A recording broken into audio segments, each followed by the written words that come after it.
Estamos chegando aqui, né, em Êxodo capítulo 14. Eu chamo essa passagem de o beco sem saída. Nem sei, né, uma vez eu vi, eu era moço ainda, quando eu escutei o pastor pregar o beco sem saída, justamente nessa passagem. Por quê? Porque Israel, ele se encontra num beco sem saída, né? Está lá, é assim que ele se sente.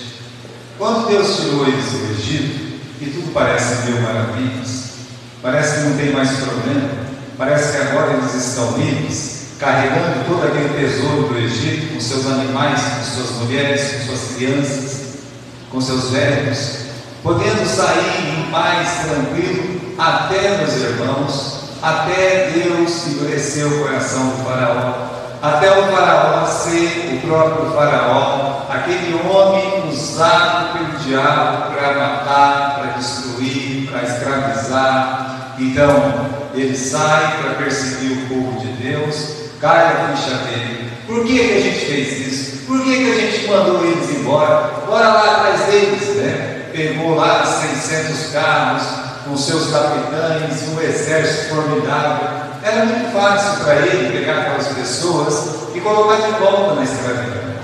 Aliás, ele podia fazer a limpa, né? Ele podia matar os homens e pegar as mulheres e as crianças. Ele podia cumprir ali, né, aquele sonho dele sem ser mal, porque guerra é guerra. Você não precisa escolher quem você vai matar na guerra.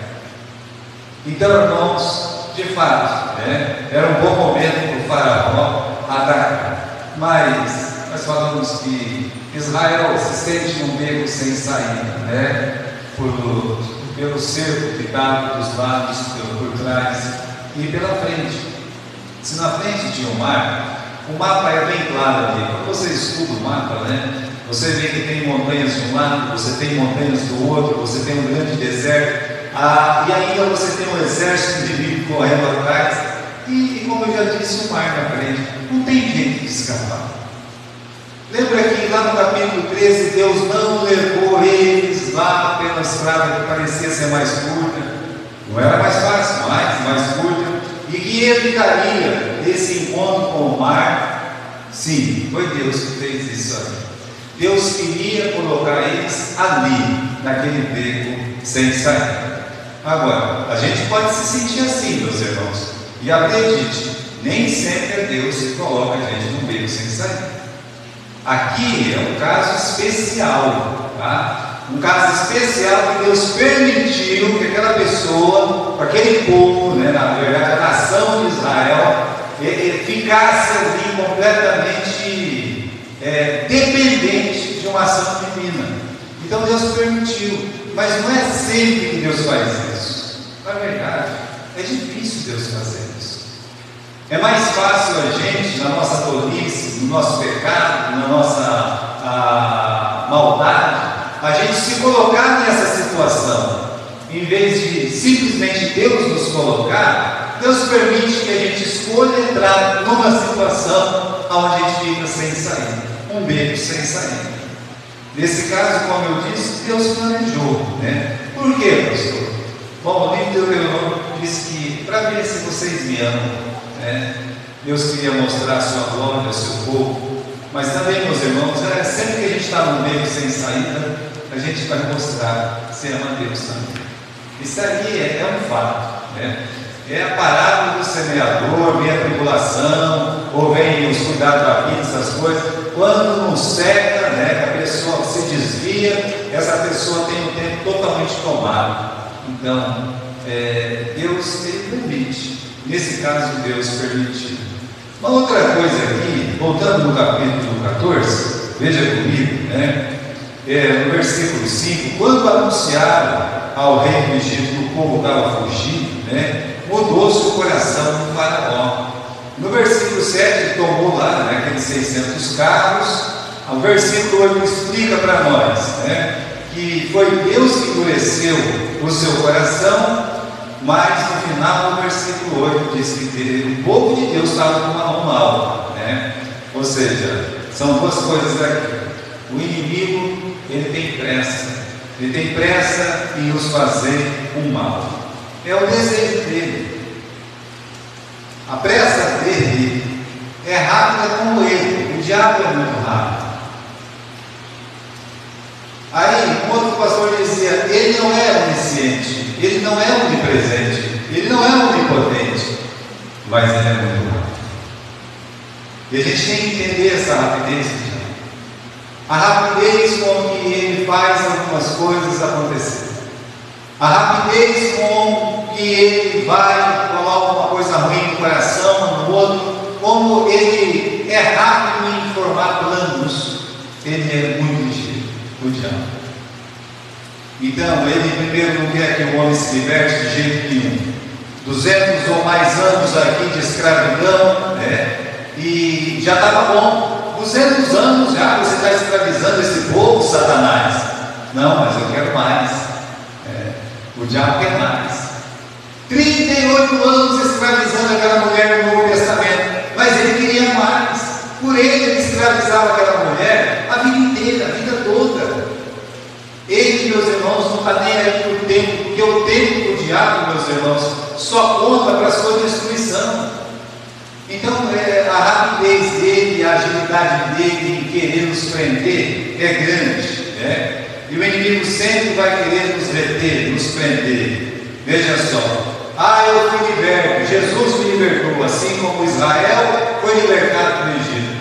Então ele quer trazer você de volta.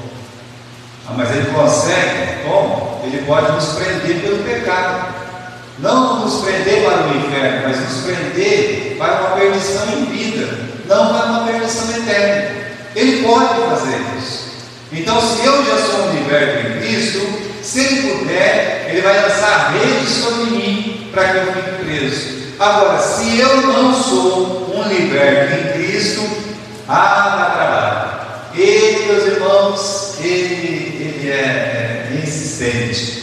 E vai lá, a casa foi parcialmente limpa, né?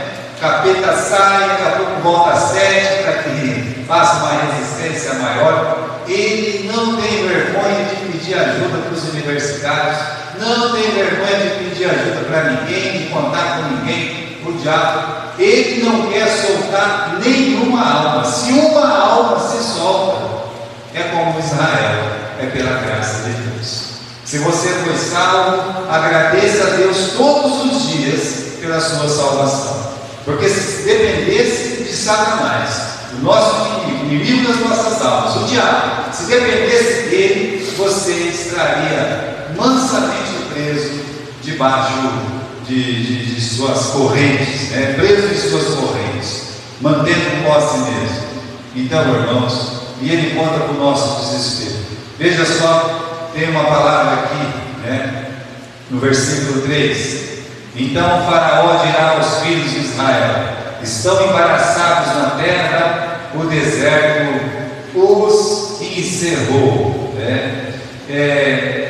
Sabe, isso aqui quem está dizendo é o próprio Deus, porque esse é o pensamento que vai tomar conta do povo de Israel quando eles veem que eles estão becos sem saída, exatamente como está escrito aqui, né? Como está escrito aí: estão desorientados na terra, o deserto os encerrou. Então, o inimigo, ele conta o nosso desespero quando a gente se vê no beco sem saída. Ele já está contando isso. Eu disse que ele é rápido. Você conhece muitas histórias? Eu creio que sim. Você conhece histórias dos seus familiares, você conhece histórias de amigos, aquelas histórias que os avós e parentes contam. Você conhece muita história. Agora, você conhece mais história que o diabo? É claro que não. Então, o diabo, ele conhece as histórias das pessoas, ele conhece os caminhos, ele sabe como é que as pessoas se sentem quando estão acuadas, se sentem acovardadas na defensiva, né? Então ele está contando com aquele desespero. O diabo, ele fala: como é que eu destruí Caim mesmo? Foi pela inveja, né? Como é que eu destruí aquele outro lá? Foi por isso, foi por aquilo ali. Bem, então ele lembra das histórias, ele sabe muito do comportamento humano. Ele só não sabe mais do que Deus, mas ele sabe muito. E aí, meus irmãos, nesse pensamento, ele sabe que a pessoa às vezes fica muito desorientada, né? É o desespero das circunstâncias. Veja só, no versículo 10, o faraó se aproximou, né? Vamos ler o versículo 10, porque é muito interessante esse versículo. Aproximando-se o faraó, os filhos de Israel levantaram seus olhos, e eis que os egípcios vinham atrás deles. Até esse momento não havia nenhum desespero. Até esse momento estava tudo bem, né? Deus tinha tirado eles, tinha uma coluna de fogo, uma coluna de nuvem, aí indo adiante deles, todo mundo estava feliz, né? Tinha o que comer, tinha dinheiro no bolso, pela primeira vez em centenas de anos, livres, né? Até que olham para trás. O crente definitivamente não deve ficar olhando para trás. Quem toma a mão do arado e olha para trás não adianta. A gente tem que confiar, meus irmãos, que Deus, Ele realmente é a nossa sombra, a nossa vida. Então nós temos que confiar, vá, caminhe com Deus. E naquele momento que eles olham para trás, é que começa a vir todo aquele temor, todo aquele desespero, que eles vão descobrir que eles estão num beco sem saída. Olha só o versículo 10, diz que eles viram que os egípcios estavam vindo atrás deles e temeram muito. E então os filhos de Israel clamaram ao Senhor e disseram a Moisés: não havia sepulcros no Egito para nos tirar de lá, para que morramos nesse deserto? Por que nos fizeste isso, fazendo-nos sair do Egito? Não é esta a palavra que te falamos no Egito? Deixa-nos ser escravos dos egípcios mesmo. É melhor servir aos egípcios que morrer nesse deserto. Então eles têm, meus irmãos, a própria opinião. Essa opinião já estava lá. É a opinião de escravo, é a opinião de pessoa dominada pelo diabo. É melhor servir o faraó, é melhor ser escravo no Egito do que morrer nesse deserto. É o que eles estão dizendo. Eles diziam isso para Moisés lá no Egito. Agora que eles estão vindo, eles estão com o mesmo pensamento. Isso é pensamento de escravo. Pensamento assim de medo, pensamento, meus irmãos, de desespero, não sabe o que vai fazer. Não, o crente não pode ser desse jeito. Por isso, fala-se do beco sem saída, né? Então, em tempos difíceis, nós às vezes falamos e pensamos o pior sobre ser crente. É justamente quando acontece uma coisa ruim, que algo não dá certo, ou que você vê algo ruim, ou algo que não deu certo, aí você começa a falar e a pensar o pior sobre ser crente. Tome muito cuidado com isso. Você, por exemplo, fala assim: por que as coisas acontecem de forma diferente do que a gente quer? A gente quer uma coisa, acontece outra. Por que Deus? Por que igreja? Né? Por que coisas ruins acontecem? Isso é uma boa pergunta, né? Pensamos negativamente a respeito do amor, do cuidado de Deus por nós. Deus não me ama mais, Deus não está cuidando, e pior de tudo é que nós paramos de glorificá-lo em tempos difíceis. Você não vê ninguém dando glória a Deus aqui. Só vê problema, só choramingueira, só reclamação. É isso que você vê.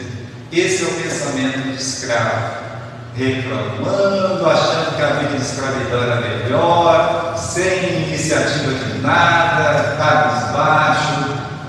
Não pode ser desse jeito, não. Vamos continuar aqui, meus irmãos. Nós perdemos muito quando nós deixamos de dar glória a Deus em termos de crise. Você perde a comunhão, você perde a visão de majestade e de soberania de Deus.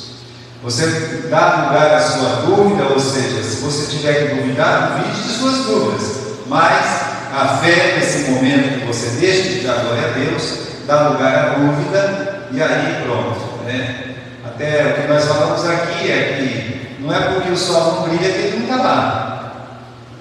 A lua está lá, em algum lugar. Eu estou vendo, por quê? Porque está chovendo.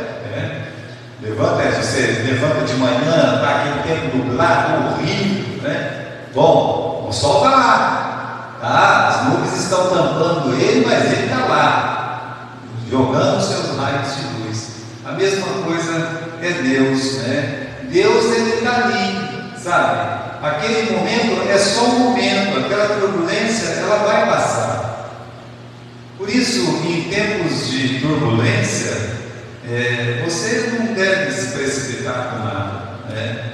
Continuando, nos seus piores momentos, o Davi, ele chorava e se lamentava, mas apesar de tudo, aquela crise toda, sendo expulso de Jerusalém, ele resolveu sair, mas se ele fica morto, então ele leva lá, sai chorando, descalço, com cinzas na cabeça, com roupa de saco. Aí ele sobe o Monte das Oliveiras, justamente o Monte das Oliveiras, né? E ali naquele momento ele adora a Deus, ele louva a Deus. Ele podia estar reclamando, eu fiz isso, fiz aquilo, não fez nada, né? Ele prefere adorar a Deus. E se ele morre naquele momento, ele morre como um adorador. E por pior que fosse o momento, ele está ali como um adorador, não como um reclamão.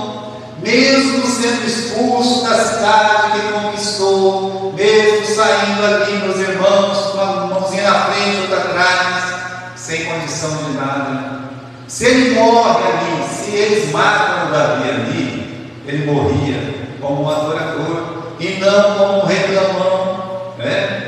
Um desacreditado de Deus de jeito nenhum. Então, o que fazer num beco sem saída, né? E o que os homens costumam fazer? Reclamar. Como eu disse, reclama. É uma praga. Reclamação é uma praga. A Bíblia diz isso, que a reclamação foi uma praga lá no povo de Israel. Na igreja é uma praga. Você fuja de gente que só reclama, porque é uma praga. Você vai ser praguejado. Não tem jeito. Você, né? Aquelas pessoas que só reclamam, eles não estão fazendo nada, só reclamam. Então, cuidado, né? Geralmente eles murmuram, ou ficam desanimados, ou começam a lutar na carne. Isso é outra coisa que acontece, né? O que os homens costumam fazer? Lutar na carne. E se Israel resolvesse lutar? Por que não lutou? Vamos lá, né? Vamos dizer que eles querem vencer na carne. Primeira opção, lutar contra Faraó. Coitado. Para ganhar dos amalequitas. Os amalequitas eram um bando de ciganos no deserto, os beduínos do deserto. Malemar tinha cavalo lá, como é que fala? Um camelinho, né? Arma, eles eram loucos. E para Israel ganhar os amalequitas, deu um trabalho miserável. Que Moisés estava lá com a mão para cima, segurado de um lado por Arão, do outro Ur, senão não tinha ganhado aquela batalha. Se Deus não vai e coloca a mão ali, eles não ganhava nem aqueles beduínos do deserto. Vai lutar com o Faraó? Não ia dar certo. Vamos escalar as montanhas. Bom, isso é bom para os jovens. E os velhinhos? E as criancinhas? E as grávidas? E os doentes? Vamos nadar até o outro lado. Tem que ser bom de nada, tem que ser, como é que chama? É criado, né? Mas quantos? Eu, por exemplo, estava morto sem nadar, né? Já ia morrer afogado ali mesmo. Então, irmãos, o que fazer num beco sem saída? O que Deus mandou fazer? Vamos dar uma olhadinha aqui, né? Vamos lá, versículo 15. Versículo 15, não, 13. Moisés, porém, disse ao povo: não temais, estais quietos e vede o livramento do Senhor que hoje vos fará. Eu vou repetir: não temais, estais quietos e vede o livramento do Senhor, né? O livramento do Senhor que hoje Ele vos fará. Primeiro, não tem medo mesmo. Tempo ruim vai ter sempre, não temas. Segundo, esse silêncio, né, essa quietude é de paz, não é uma quietude de ação. Quando fala de ficar quieto, não é ficar parado, estático lá, completamente parado. É parar de reclamar, parar de chorar, né? Parar de duvidar de Deus. Então, é aquela quietude da alma, aquela paz que só pode vir do Senhor. Lembra que Jesus disse: eu não vou dar a paz para vocês como o mundo dá, eu vou dar a minha paz, né? Então a paz de Deus, ela é diferente. Dá essa quietude, naquele tempo tão turbulento, tão beco sem saída, meu amigo, confia em Deus, tenha a paz que vem de Deus, estais quietos, olha, veja o livramento do Senhor, vê o que? Vê o livramento do Senhor. Agora é bom o crente, né, ele já vê o que Deus já fez. Você como crente já pode saber o que Deus fez tantas vezes com Abraão, tantas vezes com o povo de Israel, tantas vezes com outros grandes personagens da Bíblia, com os do Novo Testamento, do Velho Testamento. Então você já sabe que Deus ele livra, né? Deus ele livra. Você tem experiências do passado da Bíblia, experiências do passado da sua própria vida que ele já te livrou em algum momento. Você tem aquela experiência do momento, né? Vede o livramento do Senhor. Então, Deus, ele vai dar um livramento. Ele vai fazer alguma coisa, né? Ele está fazendo alguma coisa. Ele não tirou eles lá do Egito, não mandou as 10 pragas, não mandou. Vocês estão fazendo o que aqui? Por que vocês estão aqui? Como é que vocês chegaram aqui? Alguém podia dizer: bom, nós só chegamos aqui porque Deus nos trouxe. É só por isso que nós estamos aqui, porque Deus nos trouxe. Então, irmãos, olha, você fique quieto, né? Não tema, veja o livramento do Senhor, Ele vai fazer muitas coisas. Mas principalmente, versículo 14: o Senhor, Ele pelejará por vós. Deus, Ele luta por nós. Ele não luta só por Israel, Ele luta por você. Sabe, uma das passagens mais bonitas no Novo Testamento é Deus lutando por Pedro. Quando Jesus disse: Pedro, o diabo pediu você para se andar, mas eu já orei por ti.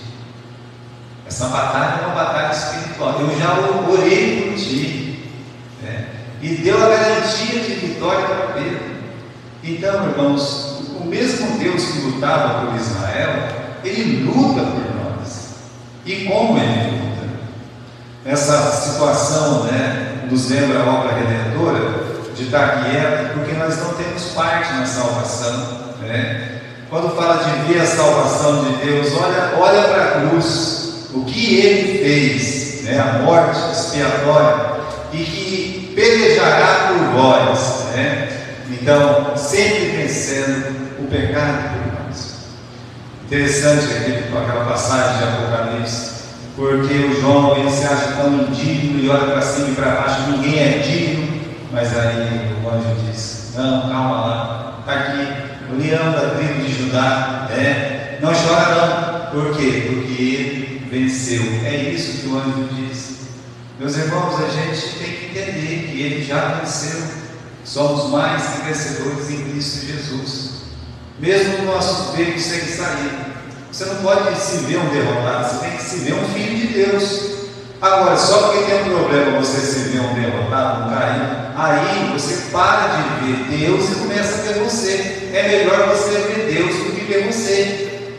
Continuando, marcha, olha só que legal, nessa passagem, versículo 15, o Senhor disse a Moisés: por que você está clamando a mim? Fala para os filhos de Israel que marche, como eu disse, estáis quietos é no sentido de paz, não é de paradice não, Deus olhou para ele e disse: Moisés, você tem que andar, a fila anda aí, você tem que andar, não pode ficar parado não, vai ficar aí parado, chorando, reclamando, olhando para trás, não, você tem que marchar, e coragem, meus irmãos, uma nação, porque ele diz para o líder: marche, tem que todos marchar. Vamos entender essa passagem aqui, né? Diz aos filhos de Israel que marche. Marchar para onde? Né? Marche para onde Deus te levar. Marche sempre para o lugar que Deus te levar. Deus sempre vai abrir um caminho, né? E aí, meus irmãos, quando você vê aquela porta aberta, você vê aquele caminho, você marcha. É assim, né? Então você tem que ter essa coragem de dar esse passo de fé, né? O crente tem que dar passos de fé. Tudo é pela fé mesmo, né? Mas nesse caso aqui ele tinha que tomar algumas atitudes, e Deus sempre vai abrir um caminho. Olha lá, no versículo 16: levanta agora a sua vara, estende ela sobre a tua mão sobre o mar, fende-o para que os filhos de Israel passem pelo meio do mar em seco. E aí, meus irmãos, no versículo 21, Moisés estendeu a sua mão sobre o mar, e o Senhor fez retirar do mar por um forte vento oriental toda aquela noite, né? E o mar tornou-se seco e as águas foram partidas. Deus dá uma ordem, Moisés ele cumpre a ordem. É para estender a mão aí sobre o mar? É isso que você tem que fazer. Então eu vou fazer o que Deus está mandando.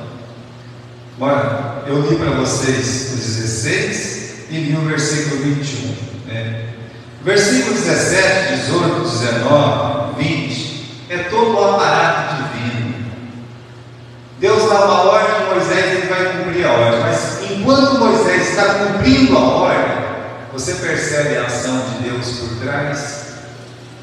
Moisés ele vai lá bater naquelas águas, correto? Mas a nuvem de fogo, né? A coluna de fogo e a nuvem, ela começa a se retirar da frente, e ela vai tomar uma posição atrás do exército de Israel e ficar na frente do exército dos egípcios. Olha só que interessante, né? Quando nós cumprimos a palavra de Deus, quando nós obedecemos, quando corajosamente nós obedecemos a palavra de Deus, Deus ele está agindo, ele está fazendo alguma coisa.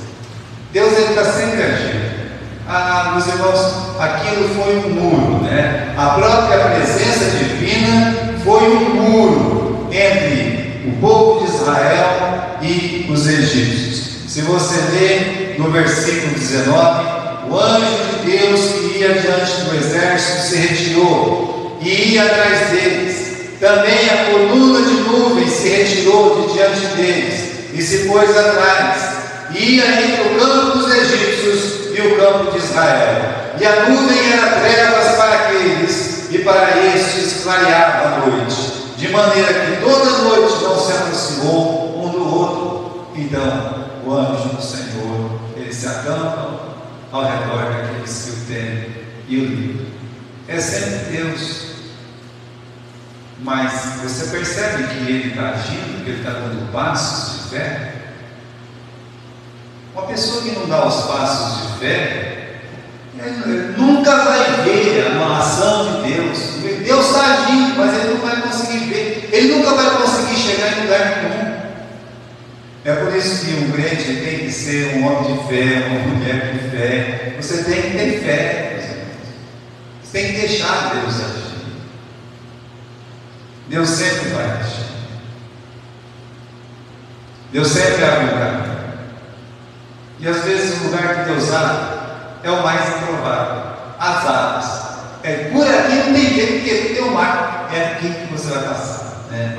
Aonde você pensa que não vai, vai. Quando eu aceitei o ministério de Gávea, eu morava em Garça, então eu fiquei um tempo em Garça, ficava lá em Gávea, né? Quarta-feira, final de semana, mas eu voltava a trabalhar lá em Garça.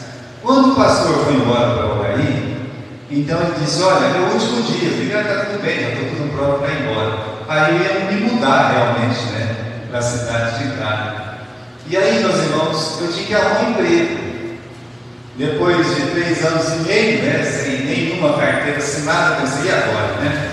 Mesmo já menino, né, eu tinha começado. Você está fora do mercado 3 anos e meio, né? O que eu sei fazer? Né? Tá.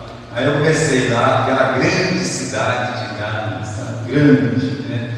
Ia num lugar, ia no outro, ia no outro, ia no outro, ia no outro. É como, meus irmãos, imagine, era tão pouquinha empresa, né? E em 2 horas você fazia tudo, né?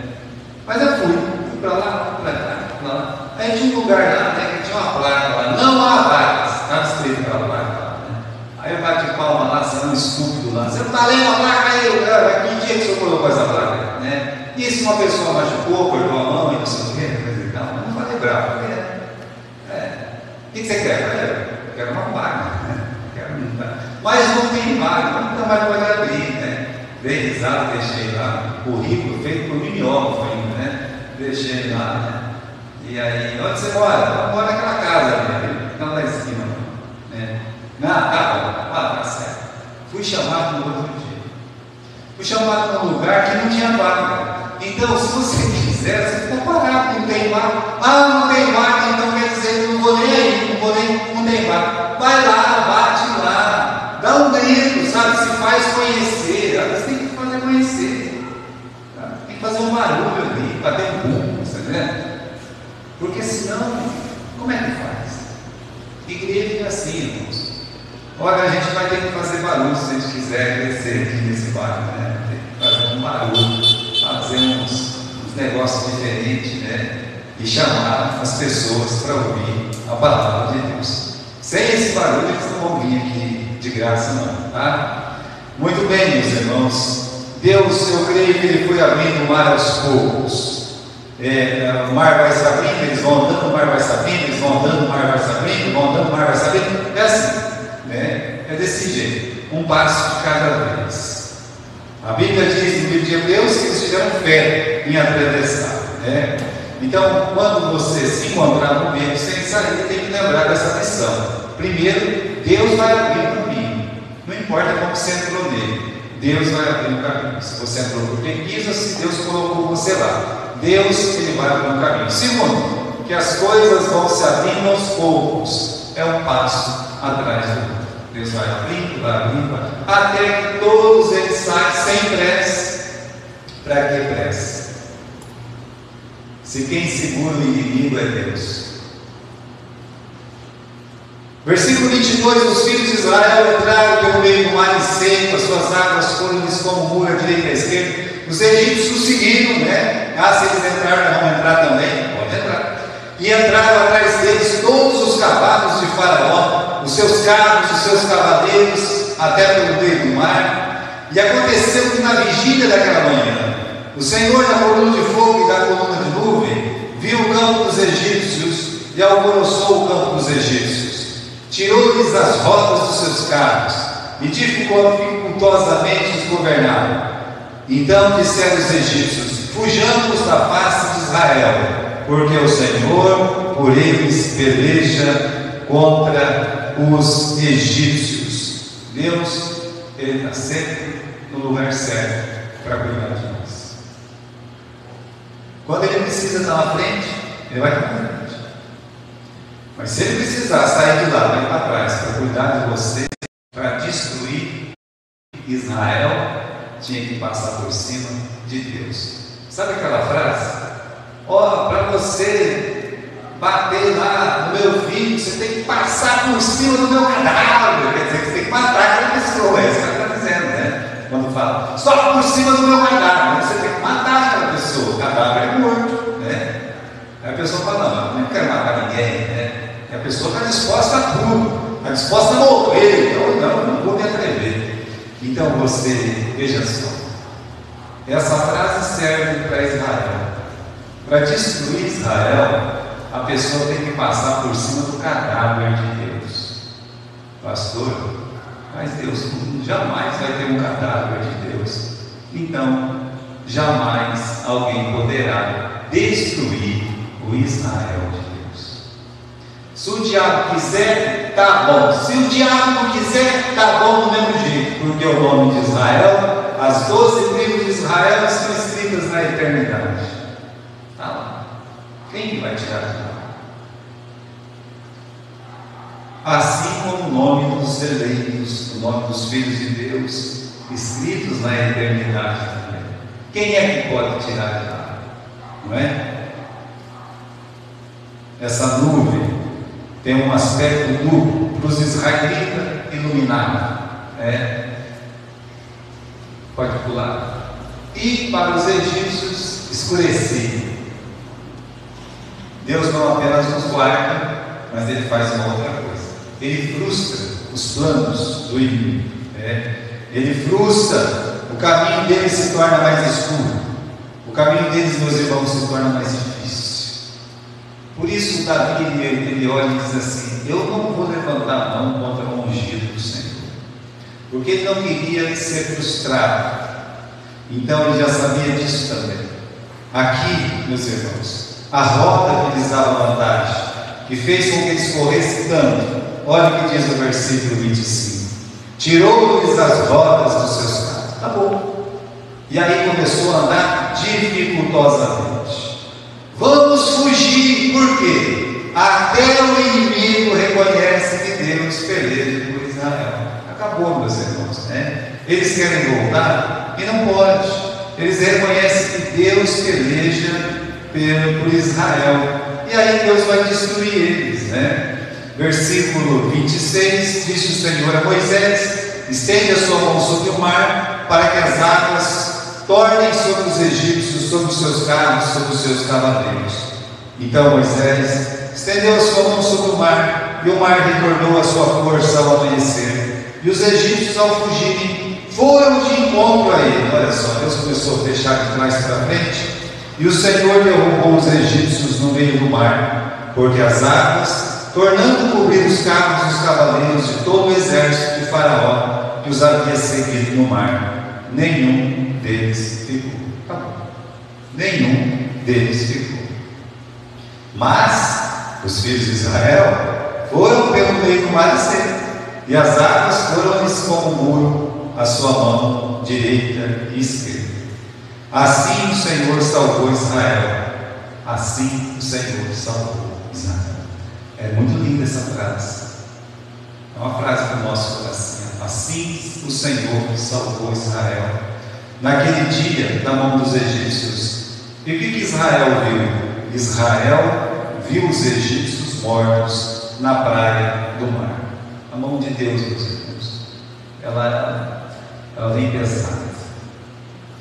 E aí, sobre o inimigo de Deus, ela pesou duramente.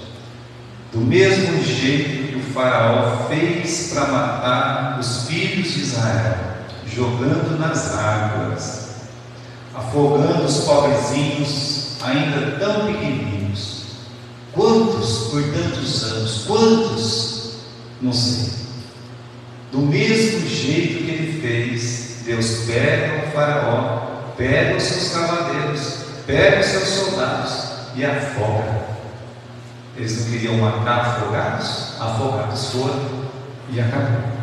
Então, que essa lição possa nos servir de alimento espiritual.